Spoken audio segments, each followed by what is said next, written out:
Speaker గారు కూడా ముందుకు వచ్చాను సార్.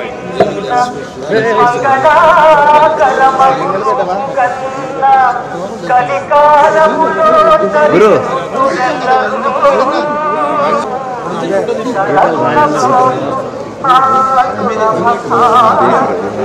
వెంకటేశ్వర స్వామి వరం ఏంటంటే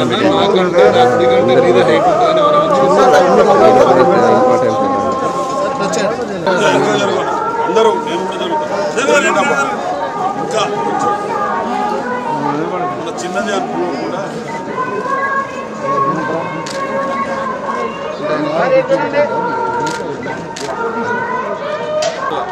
అందరు కవర్ రావండి. మీరు అడగకు పోవాలి.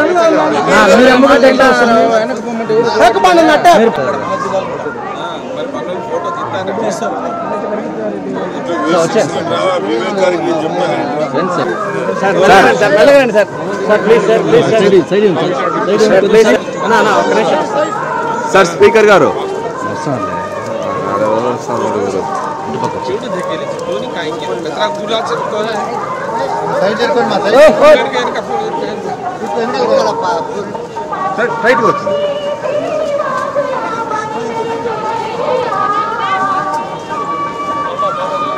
చూసుకో వెనకాల చూసుకోమా బాబు.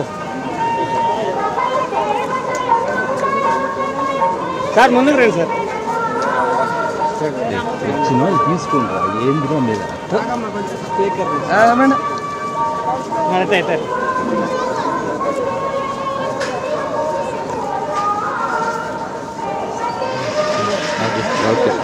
Okay sir.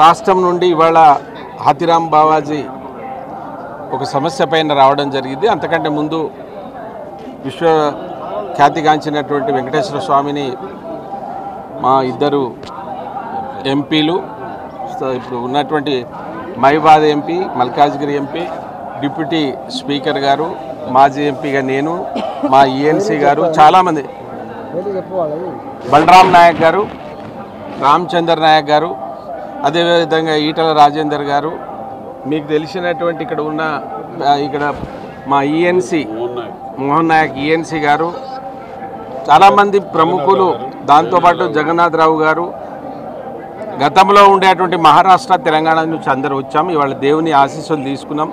ఏ వెంకటేశ్వర స్వామిని అయితే ఈ స్థాయికి తీసుకొచ్చినటువంటి హాతీరాం వ్యవస్థ మీద, మఠం మీద కొంత సమస్యలు జరుగుతున్న విషయం మీకు తెలుసు. గతంలో వచ్చినప్పుడు కూడా మాట్లాడడం. మాది ఒకటే కోరిక, ఈ దేశంలో ఒకే వేష భాష ఉన్నటువంటి 12 కోట్ల బంజారాలు మేమే ఆరాధిస్తాం. మా దేవుడుగానే మాకు ఆ హక్కు ఉంది. అది ప్రధానమంత్రి గారు రవిశంకర్ అయ్యర్ గారు దాన్ని ప్రకటించారు. గత కాంగ్రెస్ ప్రభుత్వం కూడా ఆ మఠాన్ని ఒక ట్రస్ట్ బోర్డు వేయమన్నారు. అది ఇప్పటివరకు కాలేదు. కనుక ఇప్పుడు ఉన్నటువంటి పరిస్థితిలో దిగువ తిరుపతిలో ఉన్నటువంటి మఠాన్ని కూల్చేయాలని చేశారు. దాని మీదనే వీళ్ళందరూ ఇక్కడికి రావడం జరిగింది. వాళ్ళు ఒక్కొక్క నిమిషం మాట్లాడతారని మిమ్మల్ని కోరుతాము. ఈనాడు తిరుపతి తిరుమలల దర్శనానికి వచ్చేసిన పెద్దలు ఈటల రాజేందర్ గారు, అదేవిధంగా మాజీ కేంద్ర మంత్రి వర్యులు మహబూబాద్ పార్లమెంట్ సభ్యులు బలరాం నాయక్ గారు, మాజీ మహబూబాద్ పార్లమెంట్ సభ్యులు సీతారాం నాయక్ గారు, రిటైర్డ్ ఐజీ పెద్దలు జగన్నాథరావు గారు, అదేవిధంగా మా బంజారా సోదరులందరూ ఈరోజు తిరుపతి సమిష్టిగా సమూహంగా రావడం జరిగింది. ముఖ్యంగా గిరిజన ఆరాధ్య దైవం వెంకటేశ్వర స్వామి గారి భక్తుడు హాతీరాం బావాజీ మఠాన్ని ఆధునీకరించి, అదేవిధంగా ఉమ్మడి రాష్ట్రంలో వారికి ఇచ్చిన ప్రాధాన్యత, అదేవిధంగా హాతీరాం మఠానికి ఒక చైర్మన్ ప్రభుత్వంలో చైర్మన్, అదేవిధంగా ట్రస్ట్, దానికి ఒక ప్రత్యేక పరిపాలన విధానం ఉండేది. దాన్ని కొనసాగించే విధంగా ఆంధ్ర రాష్ట్ర ముఖ్యమంత్రి వర్యులు పెద్దలు చంద్రబాబు నాయుడు గారు, ఉప ముఖ్యమంత్రి వర్యులు పవన్ కళ్యాణ్ గారి దృష్టికి తీసుకురావడం, భవిష్యత్తులో భావితరాలకు హాతీరాం బావా గారి వెంకటేశ్వర స్వామి గారికి చేసిన సేవలు, పూజలు, ఆ విధానాన్ని వచ్చే తరానికి అందించాలనే సంకల్పంతో ఈరోజు సమిష్టిగా అందరూ ఉమ్మడి రాష్ట్ర గిరిజన, బంజారా, లంబాడ, సుగాలి సోదరులందరూ రావడం జరిగింది. తప్పకుండా రాష్ట్ర ప్రభుత్వం దాన్ని స్వీకరించి మా మన్ననని వారు తప్పకుండా నెరవేరుస్తారని చెప్పేసి భావిస్తూ ఉన్నాం. Thank you. గౌరవనీయులు ఈటల రాజేందర్ గారు, అదేవిధంగా డిప్యూటీ స్పీకర్ డాక్టర్ రామచంద్ర గారు, అదేవిధంగా మన సీతారాం నాయక్ ఎక్స్ఎంపీ మహబూబాబాద్, అదేవిధంగా మా జగన్నాథరావు గారు, మా మోహన్ నాయక్ గారు, ఎంతోమంది అన్ని రాష్ట్రాల నుంచి, మహారాష్ట్రే కాకుండా తెలంగాణ కాకుండా ఆంధ్రే కాకుండా అన్ని రాష్ట్రాలు, కర్ణాటక, అన్ని తమిళనాడు, అన్ని రాష్ట్రాల నుంచి బంజారా సోదరుల పాపులేషన్ 12 కోట్ల ఉన్నప్పటికీ ఒకటే భాష, యూరోప్లో చూసినా ఒకటే భాష, పాకిస్తాన్లో చూసినా ఒకటే భాష, ఒక భాష తీరున్న మేము బంజారా సోదరులు. ఆ రోజుల్లో స్వామివారి గుడి ఎప్పుడు కట్టించారో అదే సమయంలో అదే కొన్ని వందల వేల సంవత్సరాల ముందు కూడా హాతీరాం బావాజీ గారికి మఠాన్ని కట్టారు. కింద పైన వారి పేరు మీద ఎన్నో భూములు ఉన్నాయి. అన్నీ కూడా ఆస్తులన్నీ కూడా ఎక్కడికక్కడిగా మాయమై ఉన్న ఆస్తులన్నా పరిశీలించుకోవాలి మేము. అదేవిధంగా మఠాన్ని కూడా చీకట్లో పాలు చేస్తున్నారు. కాబట్టి గౌరవనీయుల చంద్రబాబు నాయుడు గారి, పవన్ కళ్యాణ్ గారి, ఇక్కడ మా బంజారా సోదరులకు ఆంధ్రలో ఉన్న ఎవరికైనా ఒక బోర్డు మెంబర్ ఇవ్వండి. అదేవిధంగా ఇక్కడ ఉన్న స్థానికంగా ట్రస్ట్కు ఒక చైర్మన్ ఇవ్వండి. ఆ రోజుల్లో లచ్చిరామ్ నాయక్ గారు, ఆ రోజుల్లో జగన్ నాయక్ గారు ఎంతోమంది ఉన్నారు. కాబట్టి ఇప్పుడు మా జగన్నాథరావు గారు ఐజీ గారికి వివరంగా తెలుసు. ఆ రోజు కూడా కిషన్ సింగ్ గారు ఇప్పుడు ఎక్స్ఎమ్మెల్యే, ఆ రోజుల్లో కూడా ఎమ్మెల్యేగా ఉండేవారు. వాళ్ళందరూ కూడా ఆ రోజుల్లో వాళ్ళు ఓల్డేజ్లో పాపం ఇంటికాడ రెస్ట్ చేస్తున్నారు. కాబట్టి మేము గౌరవనీయుల చంద్రబాబు నాయుడుకు కోరేది ఒకటే, మా బంజారా సోదరుల మీద మీకు హాతీరాం బావాజీ ఒక భక్తుడిగా మేమందరము మీకు కోరుతున్నాం. ఒకటే, మా ట్రస్ట్ బోర్డు మెంబర్ ఒకటి ఇవ్వాలి, దానితో పాటు చైర్మన్ కూడా ఇవ్వాలి. ఇది మేము 12 కోట్ల అన్ని రాష్ట్రాల్లో ఉన్న బంజారా సోదరుల కోరిక. మీరు ట్రస్ట్ బోర్డు ఇచ్చినా మీరు అవసరమైతే మీరు ఆంధ్ర వాళ్ళకే ఇవ్వండి, నేను కాదని అంటలేను, బంజారా సోదరులకు ఇవ్వండి. ఎక్కడైనా ట్రస్ట్ బోర్డు చైర్మన్, అదేవిధంగా బోర్డు మెంబర్ కూడా తెలంగాణ నుంచి ఒకటి, ఆంధ్ర నుంచి ఒకటి కూడా ఇవ్వవలసిందిగా మేము కోరుతున్నాం. ఎందుకంటే టీటీడీ దేవస్థానానికి ఒక బోర్డు మెంబర్కి అయితే మా రక్షణ కూడా జరుగుతుంది, హాతీరాం బావాజీ మఠానికి కానీ అక్కడ ఉన్నా కానీ. కాబట్టి తప్పకుండా మీరు చంద్రబాబు నాయుడుకు మేము కోరేది ఒకటే. అదేవిధంగా వాళ్ళతోని పొత్తుగా ఉన్న బీజేపీ పార్టీలో ఉన్న మా ఈటల రాజేందర్ గారికి కూడా మేము కోరేది ఒకటే, ఎంపీ గారికి మాకు కంపల్సరిగా ఇవ్వాలని మేము కోరుతున్నాం. అదేవిధంగా ఈసారి నేను కానీ ఈటల రాజేందర్ కానీ తప్పకుండా ఈసారి పార్లమెంట్లో మేము తప్పకుండా డిస్కషన్లో తీసుకొస్తాం, మోడీ గారి దృష్టికి తీసుకెళ్తాం.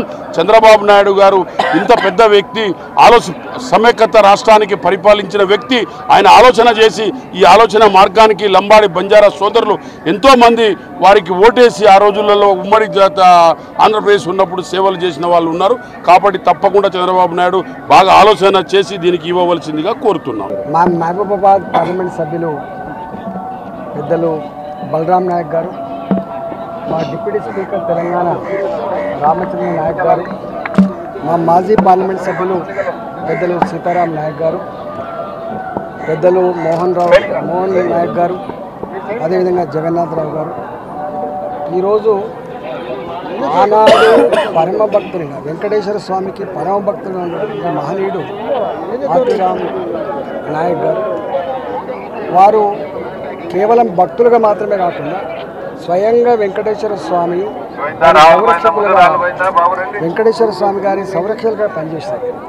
ఇవాళ చాలామంది పెద్దలు వస్తుండొచ్చు, కోట్ల మంది వస్తుండొచ్చు, కానీ ఆనాడు మాత్రం వెంకటేశ్వర స్వామిని కంటికి రెప్పలుగా కాపాడుకున్న మహనీయుడు హాతీరాం బాబా గారు. ఇవాళ వారి మఠం, ఇవాళ ఏ మఠాల పేరున్నా కూడా భగవంతుని దర్శనంలో, భగవంతుని సేవలో నిమగ్నమైనటువంటి హాతీరాం బాబా గారి పేరిట కొన్ని వేల ఎకరాలు. ఆనాడే స్వయంగా నాకు ఇన్ని రకాల సేవలు చేస్తున్నటువంటి హాతీరాం బాబాని హరుడు నాకంటే ఉన్నత స్థానంలో ఉండాలి, ప్రజలు ఇచ్చేటువంటి కానుకలు కూడా ఇవాళ వారికే చెందాలని చెప్పి స్వయంగా ఆదేశించిన మహనీయుడు భగవానుడు ఇవాళ వెంకటేశ్వర స్వామి. కాబట్టి ఈ చరిత్రని మనం మర్చిపోయినాం, ఆ బాధ్యతల్ని మనం మర్చిపోయినాం. కాబట్టి ఈరోజు దేశవ్యాప్తంగా ఒకటే సంస్కృతి, ఒకటే భాష, ఒకటే పద్ధతి కలిగిన జాతి రకరకాల పేర్లతో ఉండొచ్చు దేశవ్యాప్తంగా. అది తెలంగాణలో లంబాడ జాతిగా ఉండొచ్చు, ఇంకొక రాష్ట్రంలో ఇంకొక రకంగా ఉండొచ్చు, కానీ ఇవాళ అందరి సంస్కృతి, అందరి సాంప్రదాయాలు మాత్రం ఒకే పద్ధతిలో ఉండేవి.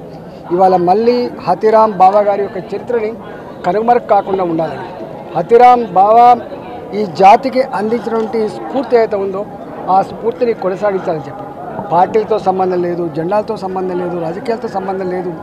ఈ సంబంధం అతి విశ్వాసానికి సంబంధించిన సమస్య కాబట్టి ఇవాళ మొత్తం మేమందరం కూడా తెలంగాణ వ్యాప్తంగా, మహారాష్ట్ర వ్యాప్తంగా, దేశవ్యాప్తంగా హతిరామ్ బావా ట్రస్ట్ని దాన్ని కొనసాగించి దాన్ని పూర్తిగా ఈ జాతికి హ్యాండ్ ఓవర్ చేయాలని చెప్పి మేము కోరుతా ఉన్నాం.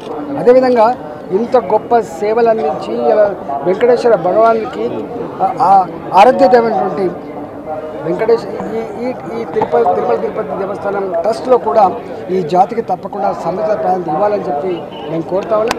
ఇవాళ అట్లా ఇవ్వడం వెంకటేశ్వర స్వామి ఏ ఆలోచన అయితే ఉండేనో, వెంకటేశ్వర స్వామి ఏ స్వప్నం అయితే ఉండేనో దాన్ని ఫుల్ఫిల్ చేసినట్టుగా ఉంటుంది. కాబట్టి ఇక్కడి రాష్ట్ర ప్రభుత్వం తప్పకుండా ఆ చరిత్రని మళ్ళొకసారి బయటికి తీసి ఆ చరిత్రకు అనుగుణంగా తప్పకుండా నిర్ణయం తీసుకుంటుందని చెప్పి నేను భావిస్తా ఉన్నాను. ఇవాళ మఠం ఇప్పటికే ఆక్రమితమైనటువంటి భూములు మళ్ళీ రాకపోయినా మిగిలిన భూములన్నీ కూడా కాపాడాలి. ఇవాళ ఆ స్ట్రక్చర్స్ ఏవైతే ఉన్నాయో ఆ స్ట్రక్చర్స్ హైస్గా ఉంచడమే కాకుండా మరీ అధునాతన పద్ధతిలో దాన్ని నిర్మాణం చేయాలని చెప్పి, దాన్ని ఈ జాతి పేరు వస్తే ఇవ మా హతిరామ్ బావా అని చెప్పి గర్వంగా చెప్పుకునేటువంటి స్థాయిలో ఆ ట్రస్ట్ని, ఆస్తుల్ని కాపాడమే కాకుండా దాన్ని పునర్నిర్మాణం చేయాలని చెప్పి మేమందరం కూడా కోరుతా ఉన్నాం. ఇలా మేము కూడా వెంకటేశ్వర స్వామిని దర్శించుకొని మేమందరం అదే మొక్కులు చెల్లించుకున్నాం. మా హతిరామ్ బావని తప్పకుండా మళ్ళీ ఒకసారి కాపాడేటువంటి కర్తవ్యం తీసుకోవాలని చెప్పి మేము మొక్కులు కూడా చెల్లించడం జరిగింది.